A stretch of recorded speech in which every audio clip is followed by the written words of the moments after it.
bergabung. Salam Malaysia Madani dan salam budaya membaca.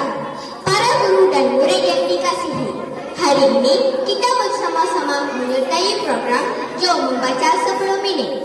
Program ini bertujuan untuk memupuk minat membaca dalam kalangan warga sekolah serta menjadikan membaca sebagai amalan harian. Bacaan ialah jambatan ilmu. Dengan membaca, kita dapat menambah pengetahuan, meluaskan minda dan membina masa depan yang cemerlang.